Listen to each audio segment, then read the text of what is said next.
Allongé sur la rive de la rivière Nauduchon, la police a découvert le corps d'un homme d'environ 43 ans.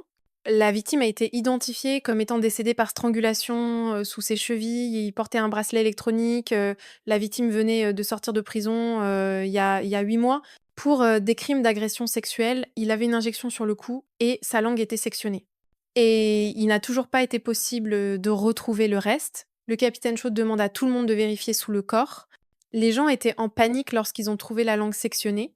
Voir cette scène rappelle à Monsieur Choi un tueur en série survenu il y a plus de 25 ans. Surnommée la tueuse menthe religieuse, c'était une femme nommée Gisine qui avait agi contre 5 autres hommes. Avec des méthodes barbares comme dans cette affaire, les 5 victimes de Madame Jishin étaient tous des hommes qui avaient agressé des femmes, y compris sa propre épouse et ses enfants. Il semble que le tueur, cette fois-ci, souhaite reproduire ce que Madame Jishin avait fait. Regardez, cette affaire fait très mal à la tête de Kim Na-hee. Au cours des derniers jours, elle a perdu le sommeil pour suivre le tueur, même à tel point qu'elle a dû s'évanouir au poste de police. À cause de l'épuisement, dans la prison où Madame Jishin est détenue via la télévision, elle a également appris les meurtres récents. Madame Jishin a alors écrit une lettre pour l'envoyer au capitaine Cho avec l'espoir de le rencontrer. Madame Jishin a aussi un fils nommé Su-Jon. Actuellement, il est un policier dans l'équipe de lutte contre la faune. Lui et ses collègues entrent dans une maison après qu'une alerte a été donnée sur un meurtre. À l'intérieur, un homme gravement blessé est assis à côté de sa femme et de sa fille. La victime répète que le tueur est quelqu'un portant un manteau vert et un chapeau jaune, mais il regarde toujours sa femme, ce qui rend Soo-Joon très suspect. Il s'approche pour vérifier la femme, puis voit une aiguille sur son bras. Elle brandit alors un couteau vers Soo-Joon. Puis elle s'enfuit rapidement, elle court sur le toit, mais il n'y a plus de chemin pour s'échapper. Dans un état d'hallucination, elle prend sa fille dans ses bras et envisage de sauter. Voyant cela, Soo-Joon tire alors dans sa jambe et a eu la chance de sauver les deux mères et filles après l'incident de tir. De manière inattendue, Soo-Joon est réprimandé par ses supérieurs car si l'enfant avait été touché, la police aurait également été en danger. Mais Soo-Joon n'avait pas d'autre choix face à une telle situation. En sortant, Soo-Joon voit la pauvre petite fille, son père est déjà décédé. Tandis que sa mère est impliquée dans des ennuis judiciaires. Cela lui rappelle lui-même autrefois après que sa mère meurtrière a été arrêtée. Il était alors aussi seul, même jusqu'à présent, Soo-Joon est toujours hanté par la pensée de sa mère, avec qui il a coupé tout contact et a rompu toute relation. Le directeur de la police se plaint au capitaine Choi au sujet de l'affaire de Madame Jizin, une criminelle qui a pris 5 vies. Elle vit en prison comme si c'était des vacances, avec de la nourriture et des soins. Comme tout le monde, grâce à l'argent des contribuables, ce sont les conditions qu'elle a mises en avant pour obtenir des aveux. Et elle ne veut pas que sa vie soit exposée. Le directeur craint que si l'affaire était révélée cette fois-ci en imitant un tueur à gages, les journalistes fouilleraient les informations sur Madame Gizin et exigeraient de rendre tout public, y compris son adresse.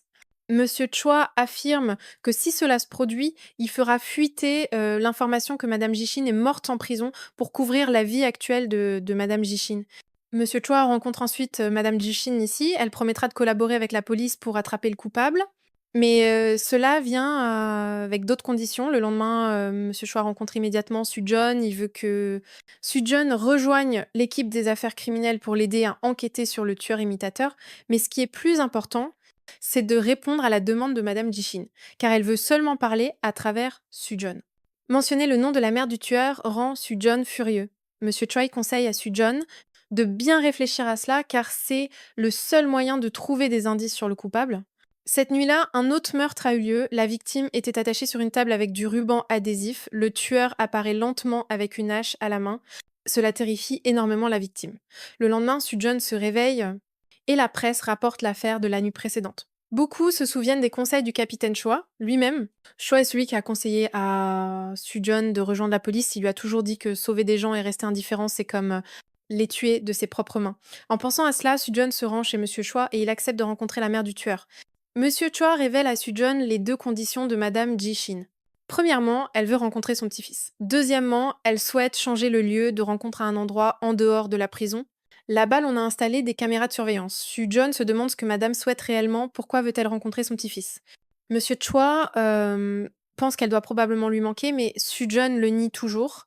L'endroit où Madame Jishin est détenue n'a qu'un policier pour surveiller le moins de personnes possible, car la police ne veut pas que cette information sorte. D'autre part, il y a un fil électrique autour, donc elle ne peut pas s'échapper. Lorsque les deux entrent à l'intérieur, Madame Jishin les attend déjà. Soo-Joon semble nerveux en revoyant sa mère, regardant l'empreinte de la bague sur son doigt. Elle sait aussi que Soo-jeon est marié. Elle lui demande alors des nouvelles de sa vie concernant, les enfants de Soo-jeon, mais il l'ignore. Il n'est pas venu ici pour une, réunion familiale, il veut que madame se concentre sur l'affaire. Après avoir examiné le dossier des affaires récentes, madame Jishin pense que ce tueur a essayé d'imiter les affaires d'il y a 25 ans. Plus précisément, il faudrait dire qu'il en profite. La coupure est très nette, prouvant qu'il a juste frappé une fois, contrairement à moi, car j'utilise une scie. La scie tremble en coupant, donc c'est pas aussi net. Il semble que le tueur ait utilisé une hache et soit un homme fort. Elle décrit tout cela en souriant, ce qui rend Soo-jeon très mal à l'aise. Tout ce qu'elle dit figure dans le rapport d'analyse. Soo-jeon souhaite qu'elle parle de choses plus nouvelles, mais elle dit que seulement avec les images. Cette photo est tout ce que j'ai, apporter d'autres photos, et nous continuerons à discuter. John demande avec colère à madame Jishin pourquoi elle a ri comme ça tout à l'heure, elle doit être amusée par ce que j'ai fait, n'est-ce pas? Elle répond que l'odeur du sang n'est pas si mauvaise. Cette année-là, tu es née à l'envers, donc le médecin a dit qu'une opération était nécessaire pour te sortir. Pendant l'opération, je ne sais pas comment l'anesthésie a cessé d'agir à mi-chemin. J'ai dû endurer en craignant que tu sois en danger. C'est pourquoi j'aime l'odeur du sang. C'est le parfum de ta naissance. En entendant ces paroles glaciales, Soo-jeon est encore plus dégoûtée par madame Jishin. Pour fournir plus d'informations, madame Jishin veut voir la scène du crime. Elle veut confirmer quelque chose pour être plus sûre, puis elle se tourne vers le garde ici et lui demande d'apporter à manger pour moi avec un ton qui ressemble à celui d'une véritable reine. Young ne peut pas être satisfait de l'attitude de madame Jishin alors qu'elle profite des privilèges ici sans aucun remords. C'est comme si elle était en sortie, profitant de nos faiblesses pour gagner du temps, elle ne fait que des bêtises pour trouver un peu de plaisir.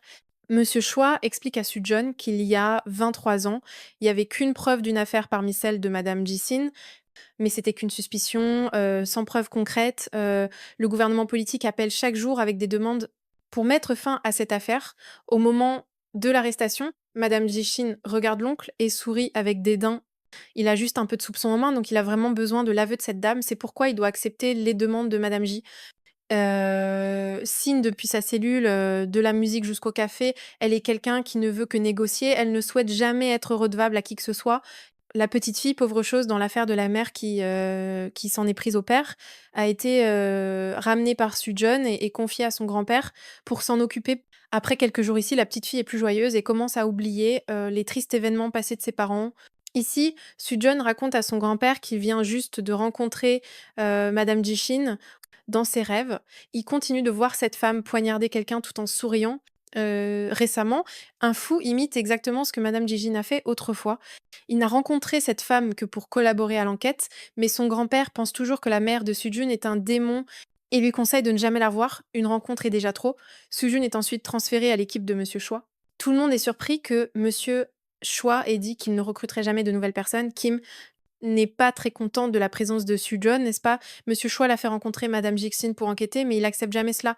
Et maintenant, il choisit un gars pour prendre en charge cette affaire et même pour être le chef d'équipe.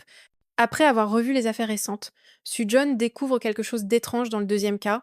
L'affaire de 23 ans auparavant n'avait pas ce miroir, mais celle-ci en a un. Il pense que le coupable n'est pas simplement en train d'imiter, mais qu'il a intentionnellement ajouté son propre style pour s'exprimer. Soo-jeon veut que tout le monde vérifie, voir si le miroir qu'il y a est là ou si le coupable l'a traîné. S'il y a des traces de traînée, cela doit être l'intention du coupable. Peut être qu'il feint le respect envers madame Jishin, mais au fond, il pense autrement, que je suis meilleure et je vais faire souffrir la victime davantage. S'il veut vraiment se montrer, il fera sûrement des erreurs pendant son action. L'objectif sur lequel le coupable agira n'est pas vraiment clair. La victime au bord de la rivière est une personne qui a agressé des femmes comme les victimes d'il y a 23 ans. Cependant, la deuxième victime n'est pas une personne comme ça, donc il est très difficile de prédire les victimes suivantes. La prochaine victime qu'il vise ne peut être prédite que par la manière dont il agira envers elle. La troisième victime d'il y a 23 ans est morte noyée. Tout le monde croit que cette fois, la prochaine victime subira le même sort. Ce soir-là, tout le monde a organisé une fête pour accueillir Soo-jeon. Je m'excuse auprès de tout le monde de m'être intercalée dans cette enquête. Cependant, en tant que capitaine, je promets de répondre bientôt à tout le monde avec les résultats de l'enquête. Kim Na-hee, au nom de tous, souhaite la bienvenue à Soo-jeon dans l'équipe. Tout le monde est uni pour rattraper rapidement le coupable de ces affaires. Pendant ce temps, madame Jishin s'est réveillée au milieu de la nuit. À travers la caméra de sécurité, le gars de la surveillance l'a vue aller chercher des écouteurs, puis s'asseoir en profitant d'une musique quelconque à ce moment-là. Un type à lunettes a pénétré dans une maison alors que tout le monde dormait profondément. Il a commencé à sortir une aiguille de sa poche, puis a commencé à agir. Le lendemain matin, il s'est réveillé sur le canapé. En dessous se trouvaient, les membres de cette famille attachés, les mains et les pieds. Il est parti avec un sourire satisfait sur les lèvres. Pendant ce temps, madame J, Chine et tout le monde se sont rendus sur les lieux du deuxième crime. Voyant à côté un disque de musique, elle l'a immédiatement mis en marche. Madame Jichin observait tout ce qui l'entourait sur les lieux, tout en profitant de chaque mélodie de l'opéra, pendant qu'elle se remémorait la façon dont elle avait agi envers les victimes d'autrefois. John a soudainement arrêté la musique, ce qui a vraiment déplu à Madame Jichin. Ici, elle pense que le miroir qu'il a été déplacé par le coupable. Il veut montrer que j'ai infligé plus de douleur à la victime. À part ça, tout est exactement comme ce que madame Jishin avait fait. Juste après cela, madame Jishin s'est figuré les étapes qu'elle avait suivies il y a 23 ans. Puis, elle s'est tournée en riant comme une folle. Elle a demandé à tout le monde si le coupable imiterait ce que j'avais fait, alors que regardera-t-il pour imiter, n'est-ce pas, l'image publiée dans le journal? En disant cela, madame Jixin ne voulait pas révéler quoi que ce soit de plus. Elle pense que la tâche restante appartient à la police et qu'elle n'est qu'un criminel. John a alors appelé un membre de l'équipe pour retrouver l'article de l'époque. Immédiatement, il a reçu la photo du journal. À travers cela, Jong a réalisé que la scène de ce crime est à l'opposé de la photo publiée dans le journal. Le coupable n'a pas du tout imité. Selon le contenu écrit dans la presse, il est certain qu'il a dû consulter le dossier du procès ou le dossier de l'enquête. En entendant cela, madame Jishin a immédiatement esquissé un sourire mystérieux qui a fait frissonner Jong pendant son enquête sur le procès de cette année-là. Cela se déroulait de manière secrète, donc seules les personnes présentes dans le dossier étaient le tribunal, le procureur ou l'avocat. Ou peut être que le médecin responsable de l'expertise psychiatrique du procureur a également confirmé qu'il n'y avait jamais eu de fuite d'informations. En revanche, le psychiatre ne rentrera que dans une semaine et le juge est décédé il y a 3 ans. Il ne restait que l'avocat de ce procès. Juste après cela, John s'est rendu chez cet avocat pour demander des informations sur le dossier du procès. Il se souvenait qu'il avait encore le dossier de cette année-là, mais il ne pouvait pas le retrouver. John se demandait s'il n'y avait que l'avocat, et l'avocat a répondu qu'il n'y avait que le personnel de nettoyage et des connaissances. Puis l'avocat s'est soudainement souvenu d'une chose assez étrange. Lorsque je construisais ma maison, j'ai dû soumettre de nombreux documents. Il disait qu'il manquait ceci ou cela. Mais quand je suis allée au bureau pour travailler, il s'est avéré que c'était le personnel de construction qui avait fait l'erreur. Le membre du personnel de construction s'est excusé, j'étais très confus, et nous avons eu une conversation tout à fait fortuite. Quand ce membre du personnel venait d'un orphelinat soutenu par moi et d'autres avocats, 1 an auparavant, il était venu ici pour me chercher. L'avocat est alors allé chercher la photo de ce jeune homme pour la montrer à John, et la personne dont il parlait était justement ce type à lunettes, s'appelait Guan, et était déjà venu dans cette pièce pour attendre de me voir. Ce soir-là, Swang et ses collègues se sont rendus chez lui pour enquêter. Après avoir attendu un certain temps, il est finalement rentré chez lui, mais Guan ne rentrait pas tout de suite et scrutait les alentours. Il se méfiait de la voiture qui se trouvait là, alors il a rapidement accéléré et s'est enfui. Voyant cela, John et ses collègues se sont lancés à sa poursuite. Tout le monde a essayé de l'arrêter, mais sans succès, et finalement ils ont laissé échapper ce suspect. Immédiatement après, ils ont fait irruption dans la maison Guan, où ils ont trouvé toutes sortes d'informations personnelles sur d'autres personnes qu'il avait collectées. Ils ont découvert sous le plancher le dossier du procès de madame Jishin, le dossier de l'avocat et aussi celui du gardien de prison où madame Jishin était détenue. De plus, il y avait aussi le dossier de John et de tous les membres de l'équipe. Les choses présentes dans cette pièce prouvent qu'il voulait devenir un meurtrier. L'agent Lee a découvert qu'il semblait souffrir de troubles mentaux et voulait prendre un échantillon de médicaments pour vérifier de quels médicaments il s'agissait. Il voulait aussi prendre son ordinateur pour déchiffrer, et dans sa chambre, il y avait même une imprimante. Il l'utilisait pour fabriquer une arme à feu artisanale pour passer à l'action, et John a soudainement découvert beaucoup de lettres qui lui avaient été envoyées sous le nom de Madame Jishin. L'adresse provenait aussi de la prison où elle était détenue. John a alors appelé Monsieur Chua pour lui révéler cela. Il pensait que Madame Jishin avait envoyé les lettres pour inciter Guan à tuer. Immédiatement, John a cherché à rencontrer Madame Jishin pour lui demander si le nombre de morts n'était pas suffisant pour elle, ou pourquoi elle incitait les autres. Dans sa lettre, elle avait même écrit qu'il pouvait aussi tuer pour devenir comme moi. Cependant, Madame Jishin nie avoir envoyé une lettre à Guan avec des preuves montrant que ces lettres ont été écrites par moi. La police n'a pu aller que jusqu'à cela, elle s'est arrêtée là et n'a pas eu besoin d'expliquer beaucoup. De son côté, Guan est retourné dans cette maison. Il se présente comme le mari et le père des victimes qu'il a capturées, mais en réalité, c'est la maison de son demi-frère. Le lendemain, Guan prépare le petit déjeuner juste pour lui. La belle-sœur et les 2 enfants sont toujours liés sur les chaises, tandis que son demi-frère ne sait pas s'il est vivant ou mort. La police a émis un mandat d'arrêt spécial contre Guan, un suspect de meurtre. Il a déjà été traité pour schizophrénie et souffre de délire.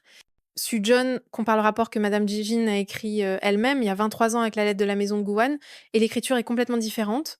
Il pense que cette lettre a été écrite de sa propre main, basée sur les preuves trouvées à la maison, prouvant qu'il est un fervent admirateur de Madame Jishin. Il semble qu'il veuille vraiment tuer, mais qu'il ait peur de passer à l'action. C'est pourquoi il a créé l'illusion qu'il était encouragé ou commandé par Madame Jishin. Les lettres qu'il a écrites lui servent de motivation pour surmonter sa peur lorsqu'il agit en même temps. Jian a réussi à débloquer l'ordinateur de Guan. À l'intérieur, il y a beaucoup de photos qu'il a prises avec sa famille, mais tout le monde découvre que ce ne sont que des photos retouchées. Il a collé son visage à la place de celui de son frère grâce à la plaque d'immatriculation de la voiture sur la photo. Tout le monde a également pu déduire l'identité de cette famille. Ici, la mère arrêtée conseille à ses 2 enfants de suivre les ordres de Guan. Ainsi, il pourrait survivre face à ce fou. Puis elle se tourne pour demander à Guan où est son mari, mais il ne daigne pas répondre. Il ordonne à tous de déchirer les photos de famille sur la table. Ses 2 enfants ne veulent pas écouter ses ordres. Ils affirment que l'oncle n'est pas leur père, qu'il est un homme malfaisant. Guan montre une grande colère en entendant cela. Il emmène le petit garçon aux toilettes pour s'en occuper malgré les supplications de la mère. Juste à ce moment-là, Su-John et ses coéquipiers arrivent à temps pour l'arrêter. Tout le monde se précipite pour l'arrêter sans un mot d'adieu. Avant de partir, il n'oublie pas d'envoyer à Su-John un sourire sarcastique. En enquêtant, on découvre que le mari disparu s'appelle Tiziem. Il est australien et le demi-frère de Guan. La mère biologique de Guan a abandonné ses droits parentaux avant sa naissance. Il a donc été transféré de l'hôpital à un orphelinat. Sa mère s'est remariée quelques mois plus tard et 1 an après, elle a donné naissance à Xiêm australien. Guan vit Xiêm australien parce que il pense que son frère lui a volé ce qui lui revenait de droit. Ce qui intrigue tout le monde, c'est qu'on n'a toujours pas trouvé de lien entre Guan et les 2 affaires précédentes. Il doit y avoir quelque chose qui intrigue tout le monde. On n'a toujours pas trouvé le lien entre Guan et les 2 affaires précédentes. Maintenant, il faut le forcer à tout révéler tout en cherchant désespérément la localisation du mari disparu. Naï demande ensuite à Guan où se trouvait sa voiture australienne, il ne dit rien. Il reste là à sourire d'un air désinvolte. Elle, frustrée, lui demande pourquoi il veut tout prendre à son frère. Est-ce pour se venger d'avoir été abandonné par leur mère? Mais Guan insiste en disant que c'est pas du vol, ces choses lui appartiennent, il n'a pas été abandonné. Mais c'est son fils qui aurait dû être dans cette situation. Elle a renoncé à son droit de garde pour un mari inutile, n'est-ce pas? Parce qu'il était autiste, ce qui lui était devenu un fardeau. En entendant cela, Naï était extrêmement en colère. Elle avait l'intention de lui donner une leçon, mais Su-John l'a rapidement arrêtée. C'était le tour de Su-John d'interroger ce Guan ici. Il a dit que si le CEO n'avait pas été là, sa mère serait déjà venue le chercher. Quant à savoir où est le CEO maintenant et s'il est vivant ou mort, il ne voulait pas le dire. Ce Guan savait très bien la vie de Su-John. Il savait qu'il était le fils de Madame Jizun, qu'il était né dans une famille peu heureuse. Mère et fils Sujong se faisaient maltraiter par leur mari toute la journée, et c'est pourquoi Madame Jishin a dû agir contre lui, même si Sujong, même s'il essayait de tout faire, il ne voulait pas révéler où se trouvait la voiture, il n'avait pas d'autre choix. Monsieur Chua voulait que Guan rencontre Madame Jishin, peut être qu'en étant devant son idole, il dirait tout. Juste après, Guan a été amené à rencontrer Madame Jishin. Il semblait impatient de voir son idole se présentant comme celui qui avait essayé de l'imiter de toutes ses forces. En abordant les victimes, elle a demandé comment il se sentait à ce moment-là. Il a dit qu'il était extrêmement heureux. Alors pourquoi utilises-tu une hache comme ça? Cela se terminerait trop rapidement. Il balbutiait, ne sachant pas quoi répondre. Madame Shin a demandé ensuite si le sang avait éclaboussé son visage, comment il se sentait à ce moment-là, de son sourire enthousiaste. Son expression a changé et il est devenu inquiet. À ce stade, Madame Jishin savait très bien que ce Guan mentait. Il ne s'était jamais attaqué aux victimes auparavant. C'est simplement parce qu'il a peur et est très lâche. Cependant, Guan disait à tout bout de champ qu'il avait fait cela. Le type de la voiture devait être déjà mordu par l'ail. Entendre le mot sûrement a fait rire Madame Jishin. Il était trop lâche pour faire de telles choses. Madame Jishin a continué à le provoquer. Guan est un lâche, c'est pourquoi sa mère l'a abandonné, car elle le savait très bien. À quel point son enfant était pitoyable, Guan semblait extrêmement en colère d'entendre Madame Jishin dire cela. Il a menacé de révéler à tout le monde que le meurtrier Jishin était encore en vie et simultanément son fils était un policier. En entendant cela, elle a immédiatement saisi le cou de Guan et lui a fait goûter à l'amertume. Su-John et les autres se sont précipités pour l'arrêter. Guan s'est évanoui, ce qui a provoqué une panique générale. Su-John s'est retourné pour critiquer Madame Jishin, mais elle a dit qu'il fallait le tuer parce qu'il savait trop de choses. À ce moment-là, Guan s'est réveillé et il a couru dehors, mais la porte ici était verrouillée, donc il ne pouvait pas s'échapper. Gohan a soudain sorti son arme et l'a pointée vers tout le monde en faisant semblant de s'évanouir. Alors, il a rapidement réussi à enterrer l'agent de prison, Su-Jon, qui continuait de le conseiller de rester calme.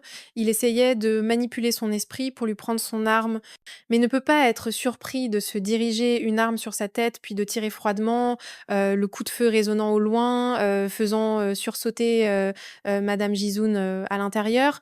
Il a ensuite été transporté à l'hôpital en urgence dans un état critique.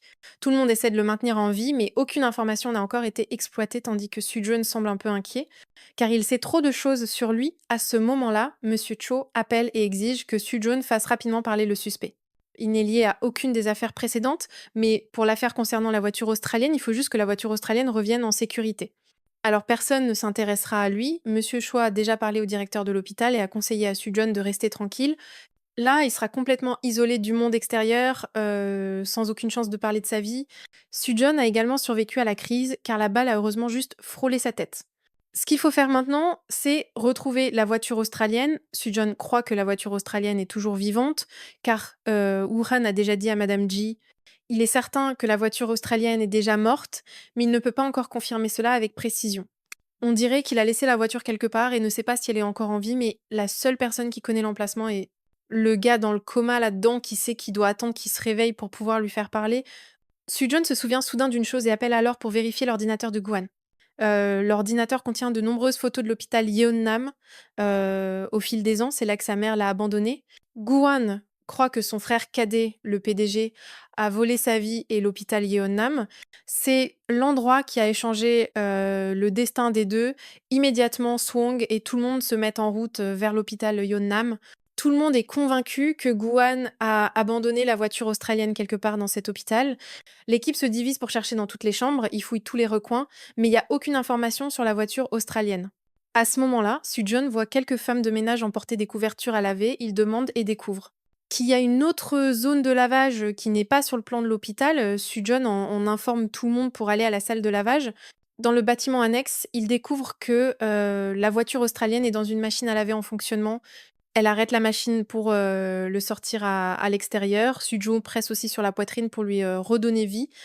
Sujo n'est plus pressé que jamais. Sauver une vie n'est rien de moins que de racheter une partie de la faute que sa mère a causée. De l'autre côté, madame Jishin ouvre le placard. À l'intérieur se trouvent des feuilles. Ce sont des feuilles qu'elle a ramassées à chaque fois qu'elle sortait pour faire de l'exercice, c'est certain. Ces feuilles contiennent sûrement un plan quelconque de sa part, tandis que les efforts de Sujun sont récompensés. Lorsque le gars de la voiture australienne se réveille, alors Sujun peut enfin respirer un peu plus facilement. Sujun va ensuite rencontrer Madame Jishin. Ici, il la remercie car grâce à elle, la voiture australienne a été sauvée. Auparavant, Monsieur Chua avait raconté toute l'histoire à Sujun. Je savais que les conditions que Madame Jishin avait posées pour obtenir un témoignage autrefois étaient de ne pas laisser Sujun subir de dommages, car cette mère voulait changer le nom de Sujun puis de demander à Monsieur Choi de surveiller Sujun en grandissant et de ne jamais laisser quiconque savoir que Sujun est le fils de cette femme. Sujun lui demanda si elle se souvenait de lui, car c'est parce qu'elle se souvenait de lui qu'elle avait imposé la condition de l'appeler avant de nous aider. Madame Jishin ne répondit pas, mais demanda à Sujun si ce Nongguan était toujours en vie, concernant le fait qu'il soit son fils et qu'il ait une femme. Jon, il savait tout, se demandant si Jon était au courant de ce qui se passait entre lui et Sujun. Il posa sur la table un sachet de thé qu'elle aimait beaucoup, puis s'en alla pour retourner au poste de police. Naï demanda à Sujun s'il pensait que ce nom Guan était le coupable des précédentes affaires, puis elle lui montra la chambre de ce dernier, où étaient stockés les dossiers des victimes que Madame Jishin avait pris en charge. Elle pensait que cet endroit semblait très propre, comme un lieu de culte. Surtout ici, il y avait que des numéros collés, sans aucun document. Peut-être qu'il y avait un autre cas de Madame Jishin dont nous ne savons rien. Alors que Sujun s'est arrêté pour rencontrer un peu sa femme. Ici, elle comprenait aussi qu'ils n'avaient pas encore trouvé le coupable. L'histoire est un peu longue, donc Sujun ne pouvait pas tout raconter à Jon. Sujun était vraiment inquiet pour Jon. À cause des paroles que Madame Jishin avait dites, il craignait qu'il y ait quelqu'un qui lui fasse du mal en connaissant toute sa vie. De l'autre côté, le coupable a pénétré dans la maison d'un homme, il l'a battu avant de l'emmener. Il l'a mis dans un aquarium, puis l'a lentement immergé pour l'envoyer dans l'autre monde. Sujun a rencontré Monsieur Choi pour parler de l'affaire numéro 0. Tous deux se demandaient s'ils avaient raté une affaire de Madame Ji. Xin, Monsieur Choi vérifia une lettre envoyée à Google sous le nom de Madame Jishin. Sentant qu'il y avait des doutes, il chercha une autre lettre que Madame Jishin avait écrite de sa propre main. Les écritures des 2 lettres semblaient assez similaires si les 2 avaient été écrites de la main de Madame Jishin. Cela signifierait qu'elle incitait Google à commettre un meurtre. Monsieur Choi se demandait ce que Madame Jishin tirerait de tout cela. Immédiatement, Sujun se dirigea vers Madame Jishin. Il prit soudainement sa main et complimenta qu'elle était vraiment chaude. C'était la main qui avait tué 6 personnes, pas 5. Pourquoi manipulait-elle ce nom Guan? À part ces 5 personnes, il y en avait d'autres, n'est-ce pas, avant de tuer la première victime et de lui couper la langue pour la jeter dans la rivière, elle avait tué une autre personne, n'est-ce pas? Elle lui dit d'aller demander à Monsieur Choi, car j'ai déjà tout révélé depuis longtemps. En entendant cela, Sujun était très en colère. Le lendemain, la police se rendit sur les lieux où l'homme avait été assassiné la nuit précédente. La victime s'appelait Si-yoon, c'était, un professeur à l'université de musique. Il vivait seul car sa famille était à Vancouver. On découvrit une piqûre autour de son cou et il y avait de nombreux miroirs laissés par le coupable sur les lieux. Il semblait que c'était un message que le coupable voulait envoyer à la police qui il se moquait d'eux. Et la police n'a toujours pas pu faire quoi que ce soit contre Sujun, qui a ensuite reçu de nombreuses questions de la part des journalistes, mais il les a toutes ignorées sans répondre à un seul mot. Son grand-père, voyant les nouvelles, a immédiatement appelé Sujun pour lui demander, à Sujun pourquoi il avait, l'intention de revoir sa mère, mais la personne qui a répondu était Jean, elle avait une expression suspecte. Concernant la mère dont parlait le grand-père du mari, la police a pu voir le criminel grâce à la caméra de sécurité. Comment il s'est introduit chez la victime? Il a utilisé une lampe de poche de protection, ce qui a empêché la victime de voir le chemin. Pour répondre à un point commun avec les affaires précédentes, le criminel a toujours pris le téléphone de la victime. À ce moment-là, ils avaient également localisé le téléphone de monsieur Si Huin et Sujun, et son équipe s'y sont rendus à l'intérieur de cette maison. Sujun a vu une table très familière. Elle ressemblait à celle que son père avait fabriquée pour lui dessiner. Et les souvenirs de son père sont alors réapparus. Il a cherché un peu partout. Et tout le monde a remarqué qu'il y avait une balle dans le bassin d'eau. Sujun se souvient d'un souvenir d'autrefois, quand il avait également laissé tomber une balle comme celle-ci dans un puits. Il a alors demandé à tout le monde s'ils avaient vu un puits d'eau dans les environs. Ce policier se souvenait qu'avant d'entrer dans la maison, il avait vu quelque chose qui ressemblait beaucoup à un puits d'eau. Immédiatement, tout le monde est sorti vérifier et c'était bien un vrai puits. Il avait une odeur très nauséabonde car il contenait un autre corps. Avec des salutations disant que félicitations, il avait enfin trouvé. Après enquête, la victime s'appelait One Seed, disparu soudainement le 3 du mois dernier, était un programmeur informatique de la société DigiSolution. Après les années 2000, cette entreprise avait participé avec la police pour réaliser un projet de numérisation des données criminelles. Monsieur Choi se souvenait des affaires de Madame Jishin d'autrefois, qui avaient également été traitées par cette entreprise. Soo-John pense que le criminel a utilisé la victime One-Seed pour obtenir des informations sur Madame Jishin. La médecine légale a déterminé que la victime était morte directement de plusieurs coups de couteau. Le temps de décès était au moins le 3 du mois dernier. Les coups de couteau semblaient avoir été faits avec un grand couteau et étaient survenus soudainement par derrière, tandis que les blessures à la poitrine ressemblaient à celles d'un criminel jouant, comme s'il peignait. La femme médecin ne pense pas que cette fois-ci, la victime soit un criminel imitant Madame Jishin. C'est complètement différent des affaires précédentes. De plus, Madame Jishin n'a jamais eu une affaire ressemblant à celle-ci. En entendant cela, Soo-John se souvient soudain de quelque chose. Il se rend silencieusement au puits dans sa vieille maison. Soo-John descend au fond du puits et découvre un squelette humain. Près de lui se trouve une bague de fiançailles de sa mère. À ce moment-là, il comprend également que la victime et le criminel sont qui, et Soo-John va voir Madame Jishin. Il lance la bague vers elle et demande si c'est mon père. Elle n'hésite pas à admettre que c'est le cas. Il lance la bague vers elle et demande si c'est bien le père de son fils. Elle ne tarde pas à admettre que c'est vrai. C'est parce que je l'ai tué dans ma vie. C'est la meilleure chose que j'ai jamais faite. Grâce à cela, son fils est en vie. Soo-John éclate en sanglots en entendant ce que Madame Jishin a dit. Il pense que ce qu'elle vient de dire est vraiment horrible, mais elle continue d'affirmer qu'elle ne cherche pas d'excuses. Ce jour-là, le père de Soo-John est rentré à la maison ivre. Il a remarqué une marque sur la main de Madame Jishin. Il pense que sa femme a trompé avec le mineur du village, mais Jishin nie continuellement. Il a forcé Jishin à se déshabiller pour vérifier. À ce moment-là, Soo-John est apparu soudainement et a demandé à son père d'arrêter. Il l'a tiré dehors avec colère pour le discipliner. Jishin, ne pouvant plus supporter cela, a agi pour sauver son fils, mais ce qui est remarquable, c'est que Soo-John ne se souvient absolument de rien à ce sujet. Il pense toujours que Ji-Xin ment et se souvient parfaitement que son père était très bon. Son père lui avait donné un bureau pour étudier et jouer au ballon avec lui. Jishin affirme que ce sont des moments où il ne buvait pas d'alcool. Alors pourquoi tout ce temps, Athée, elle cachait cela? Pourquoi, pour une faute qu'elle a commise, Athée, elle trouvait des excuses? C'est parce qu'il y a des enfants. Personne ne me pose de questions à ce sujet. Et à ce moment-là, tu ne te souviens de rien de cette nuit-là. C'est pourquoi j'ai dit qu'il avait trompé et qu'il était parti. Jixin a même dit que tuer est vraiment facile. Mais le problème est de gérer et de nettoyer le corps. Ce jour-là, j'ai eu beaucoup de mal à tirer le corps dans le puits. Mais heureusement, il a plu, c'était une bonne occasion d'effacer toutes les preuves de crime. Elle n'a jamais regretté d'avoir agi contre son mari, avec un ton extrêmement fier et fou que leur ont fait ces 5 personnes pour devoir mourir, ou est simplement qu'elle voulait tuer des gens. La première fois qu'elle a tué mon père, elle a ressenti de la joie, n'est-ce pas? Jishin a souri et a reconnu que c'était vrai, mais elle regrette de ne pas avoir pu tout gérer proprement ce jour-là. J'aurais dû couper chaque morceau de ce gars-là, laissant la tête intacte parce qu'il devait voir son corps découpé, mais à cause de la première fois, j'ai fait cela à la va-vite, à cause de cette négligence, j'ai pas alerté la police. En entendant cela, Sujun est devenu furieux et a attrapé Jixin par le cou, suppliant qu'elle s'arrête. Il ne pouvait plus supporter ce qu'il entendait. Elle disait des choses répugnantes comme ça. Jishin a continuellement conseillé à Sujun de me tuer. Si tu tuais cette mère dégoûtante, tu allégerais un peu ton fardeau. Cependant, Sujun n'avait pas le cœur à faire cela. Le lendemain, Sujun est allé voir son grand-père pour demander des nouvelles de ses parents. Il a raconté que Jishin avait perdu sa mère jeune, donc les deux hommes ne vivaient que tous les deux. Mais leur relation n'était pas très bonne, froide, et ils ne se parlaient pas après que Jishin ait fondé une famille. À ce moment-là, il venait souvent voir sa fille pour voir comment elle vivait. Il a alors vu son mari jaloux sans raison envers sa fille. Le gendre est un bon à rien bien connu dans la région. Puis cette nuit fatidique, il a été témoin de la scène où sa fille agissait contre son mari. Sujun lui a reproché pourquoi il ne l'a pas forcé à avouer ou appeler la police. Si à ce moment-là, il avait appelé la police, tout aurait pu s'arrêter. Il avait l'intention de le faire, mais il ne pouvait pas. Comment aurait-il pu ruiner la vie de sa fille? Il savait qu'il avait commis une faute.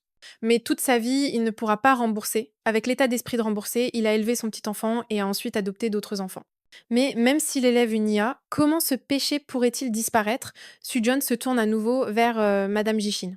Il révèle que le coupable connaît le passé de Madame, des vérités que même la police ne sait pas. Il veut commencer par l'affaire de son père d'abord. Il lui montre le dossier des voisins vivant près de cette zone.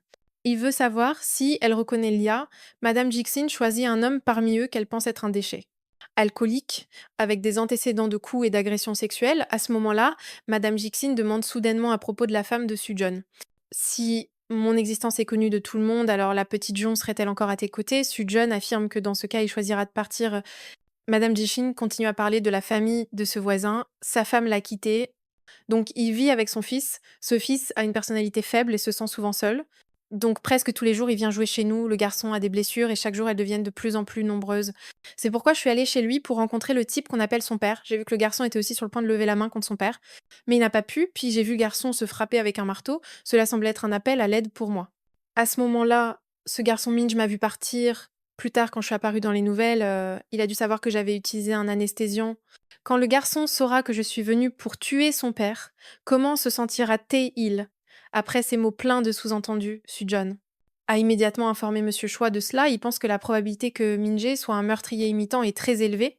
Ce Min est le voisin et c'est très bien que Sujun est une IA. C'est pourquoi il a intentionnellement conduit Sujun vers ce puits pour raviver les souvenirs en lui. De l'autre côté, Jon et sa sœur rendent visite à la tombe de la mère de Sujun, mais elle ne pouvait pas se douter que ce n'était qu'une fausse tombe alors que Madame Jishin est encore en vie. À ce moment-là, tous deux voient un bouquet de fleurs sur le sol. Ils croient qu'il y a sûrement des gens qui viennent ici lui rendre visite, puis tous deux se dirigent vers l'ancienne maison de Sujun. Au même moment, un voisin crie, demande aux deux s'ils sont des IA pour être ici. Jeon explique alors que petite, son mari vivait dans cette maison. Nous allons juste jeter un coup d'œil et nous partirons tout de suite. À ce moment-là, le fils de cet homme est ici, c'est Min-jae dont Madame Jixin parlait. Voyant cela, le père s'enfuit soudainement. Min-jae explique que son père n'est pas très normal. Sachant que Jon est la belle-fille de Madame Jisun, Minj leur dit de visiter la maison à leur aise. Il se vante même de bien connaître tante Jisun. Tandis que Jeon et sa sœur sont debout à l'arrêt de bus, Min-jae revient pour montrer quelque chose. C'est une photo qu'il a prise avec Madame Jisun. Toutes deux sont surprises de voir la photo de Madame pour la première fois. Jon sort son téléphone et demande la permission de prendre cette photo. Étant donné que c'était sur le chemin, il propose de ramener toutes les deux chez lui. Après un court moment d'hésitation, toutes deux acceptent de monter dans la voiture. En arrivant chez lui, Sujun attendait déjà Jon ici. Voyant sa femme avec Minz, Sujun montre des signes d'inquiétude. Min a aussi reçu Ra Soo-jeon, mais il a essayé d'ignorer les deux sœurs Jong, puis a même invité Min à entrer chez lui. Minz a commencé à raconter des souvenirs avec Soo-jeon de son enfance, mais il n'arrêtait pas de dire qu'il ne se souvenait de rien. Minj a curieusement demandé s'il ne se souvenait pas de l'affaire de la menthe religieuse, ce à quoi Minj a réagi. Elle a raconté qu'il s'agissait d'un tueur en série, une jeune femme qui avait tué 5 personnes, choisissant seulement des agresseurs, des femmes ou des enfants, et elle les a tués de manière cruelle. Minz a avoué qu'elle admirait beaucoup cette femme. Parce qu'elle était sensible à la douleur des autres, Soo-jeon a immédiatement contesté l'opinion de Min-jae, disant que dans tous les cas, tuer quelqu'un est illégal. Min-jae a ajouté que comparée à l'amante, elle était plus curieuse au sujet du fils de cette femme. Entendant ces provocations, Soo-jeon était très agitée après avoir accompagné Min-jae. En rentrant, Soo-jeon a continué à demander à Jeon pourquoi elle était de nouveau venue à Yonpo. Elle a dit qu'elle voulait juste confirmer une chose. Si sa mère était vraiment décédée, auparavant il avait appelé pour lui dire de ne plus aller voir sa mère. Cela l'avait beaucoup intriguée, mais quand elle est arrivée et a vu la tombe de sa mère, elle n'était plus curieuse. Jeon était convaincu que Soo-jeon avait quelque chose à cacher sur sa famille, y compris le fait qu'il ne voulait pas d'enfants, cela y était lié. Mais Soo-jeon ne pouvait pas expliquer, il a vérifié la caméra de bord et a vu que Min-jae était venue chez lui plusieurs fois. Peu après, il a aussi trouvé l'adresse de Min's. Devant lui se trouvait un magasin avec une enseigne d'affaires. CEO Shin, Soo-jeon est entré à l'intérieur, c'était bien là où il vivait avec son ordinateur. En fond d'écran, il avait une photo prise à côté de la fausse tombe de Madame Ji-shin. Juste à ce moment-là, Monsieur Choi a appelé et Soo-jeon a aussi révélé cela. Il était convaincu que pendant tout ce temps, Min's l'avait surveillé ainsi que je. Ici, Soo-jeon a découvert beaucoup de modèles horrifiques. Il voulait relater les scènes de meurtre de Madame Ji-soon. Pendant ce temps, Min-jae était rentrée chez elle et a découvert qu'il y avait eu une intrusion. Il est entré lentement et a été mis KO par Soo-jeon qui lui a demandé c'est toi qui as tué tout le monde, n'est-ce pas? Il n'a pas répondu, mais a plutôt demandé à Soo-jeon. Notre mère va bien, n'est-ce pas? De l'autre côté, le gardien a découvert que Madame Ji-shin était immobile sur le sol. Il a paniqué et a couru pour voir comment elle allait. En voyant que Madame Ji-shin avait arrêté de respirer, il a immédiatement pratiqué la respiration artificielle, mais elle n'était que simulée. Puis elle a mis quelque chose dans la bouche du gardien qui s'est effondré sur le coup. Pendant ce temps, Minj a été emmené au poste pour être interrogé. Il a nié être le coupable des affaires récentes. Pour prouver cela, il avait besoin de l'ordinateur portable. Connecté à Internet, il montrera à Soo-jeon ce qu'il a fait et où, pendant toute la durée des affaires. À travers cela, on peut voir que Minj n'est pas le coupable. Pendant ce temps, Guan, à l'hôpital, était de nouveau conscient. Il était encore hanté par les actions de Madame Jixin quelques jours auparavant, il criait sans cesse qu'il ne pouvait pas respirer. En entendant cela, Ina se délia et, profitant de l'occasion, il attrapa la tête de Ina puis la mit à terre. Guan courut rapidement hors de l'hôpital, les agents de sécurité ici ne pouvaient rien faire contre lui. En recevant l'information, Soo-jeon se mit à traquer Guan. Il traversa toutes les ruelles, puis heurta une voiture qui circulait sur la route, tandis que la voiture Kia s'enfuit. Guan dit à Soo-jeon, je suis dans cette situation, c'est pas cela que tu voulais, n'est-ce pas, parce que je sais déjà tout de toi. Guan se dirigea lentement vers l'autre côté. Pendant ce temps, Monsieur Choi se rendit à l'endroit où était retenue Madame Ji-shin, mais elle avait réussi à s'échapper. Même les chaussures du gardien de prison étaient prises par elle. Naï ne pouvait que s'excuser d'avoir laissé Guan s'échapper et que l'incident se soit produit. Elle pensait que la voiture qui avait accidentellement heurté Guan était très suspecte. Cette voiture semblait vouloir l'éliminer.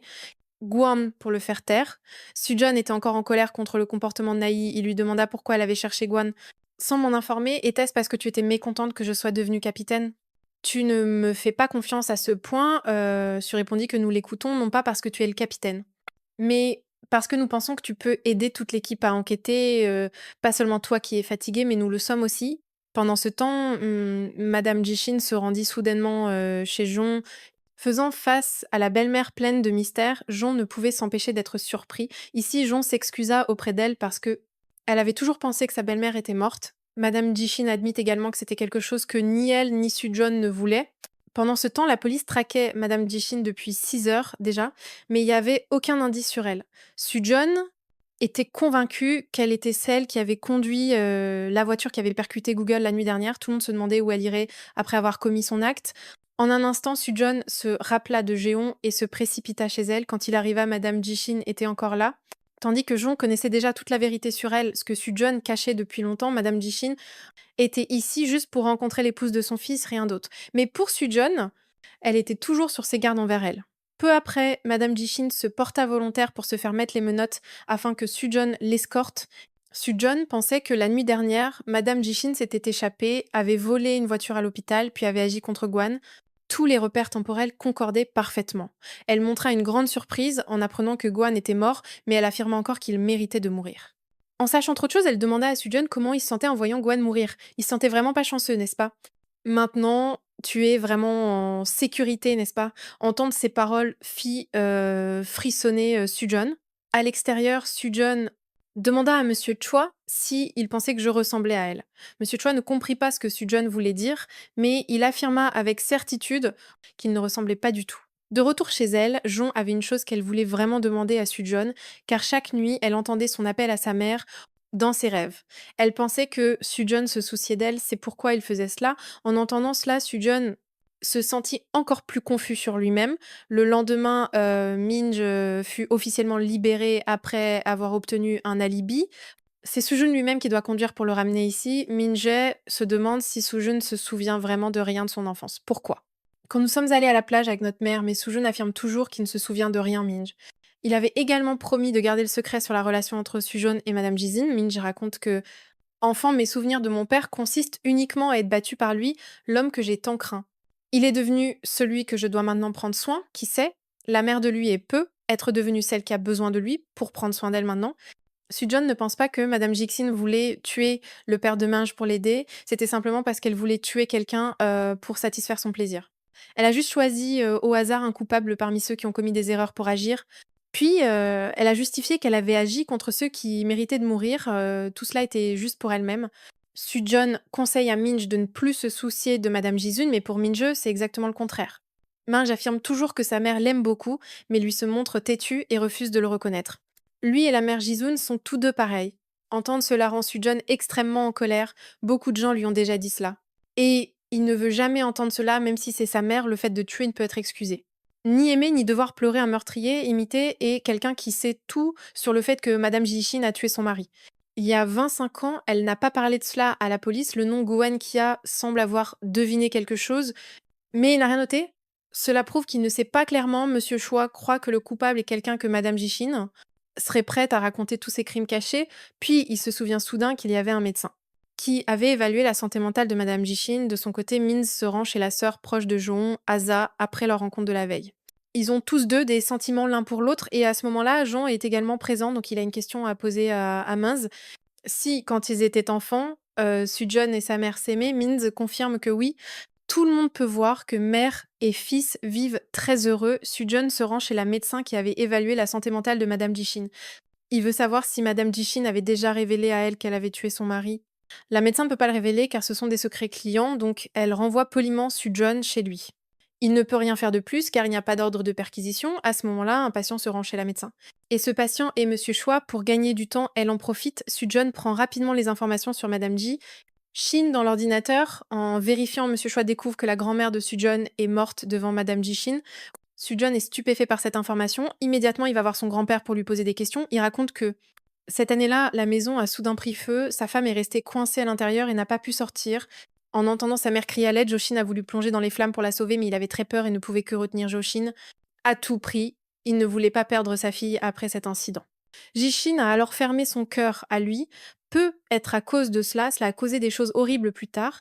S'il avait plongé dans les flammes avec sa mère, ils auraient brûlé ensemble en cendres. Les victimes innocentes n'auraient pas dû mourir de ses mains. Sujun ne pense pas que son grand-père soit coupable dans cette affaire. Il se souvient très bien du jour où Madame Jishin a été arrêtée. À ce moment-là, son grand-père est venu le chercher, même s'il l'avait jamais rencontré auparavant. C'était son grand-père et le capitaine de police. Choix sont les personnes qui l'ont élevé. Pour lui, ils sont comme ses parents.